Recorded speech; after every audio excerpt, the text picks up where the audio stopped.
Bonjour et bienvenue, chers élèves. Aujourd'hui, avec une nouvelle leçon de lecture, on va lire un texte d'évaluation intitulé Le feu.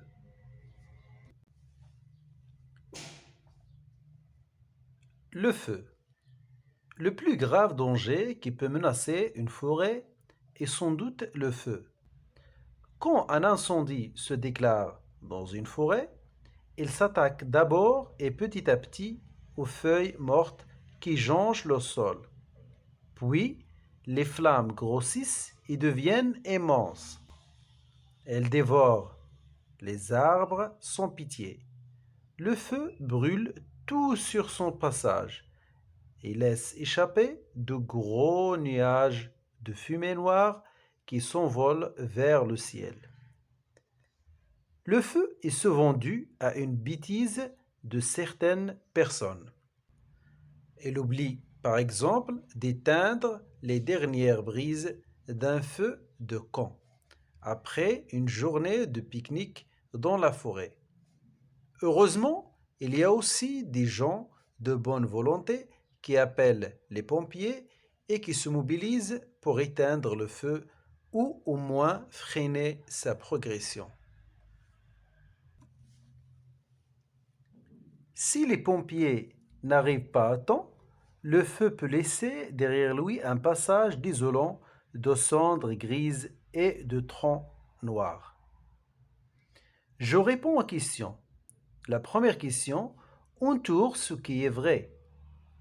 Ce texte est un poème, un récit vécu, une description. Alors la bonne réponse, ce texte est une description. La deuxième question, quel danger menace la forêt? Alors d'après le texte, le danger qui menace la forêt est le feu.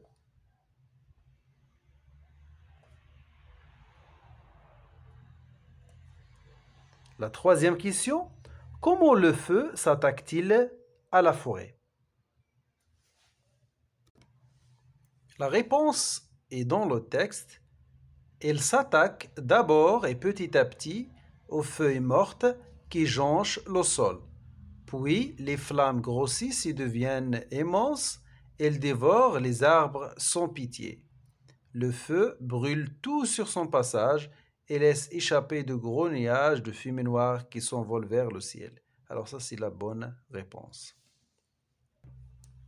La quatrième question, à quoi est dû ce vent à l'incendie dans la forêt?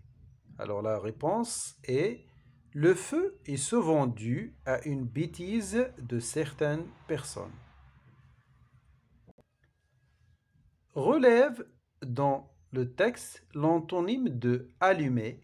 Relève dans le texte l'antonyme, ça veut dire le contraire de allumer. Alors le contraire de allumer est éteindre. Éteindre.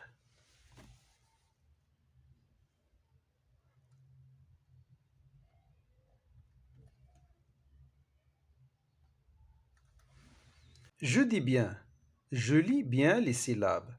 Le feu est souvent dû à une bêtise de certaines personnes. Elles oublient, par exemple, d'éteindre les dernières brises. Je répète, le feu est souvent dû à une bêtise de certaines personnes. Elles oublient, par exemple, d'éteindre les dernières brises. Je lis bien les mots. Menacer, incendie, se déclare, feuilles mortes, jonchent, grossissent, s'envolent, se mobilisent, paysage désolant. Je lis bien les phrases. Quand un incendie se déclare dans une forêt, il s'attaque d'abord et petit à petit aux feuilles mortes qui jonchent le sol. Puis, les flammes grossissent et deviennent immenses. On arrive à la fin de cette leçon. Au revoir et à la prochaine leçon.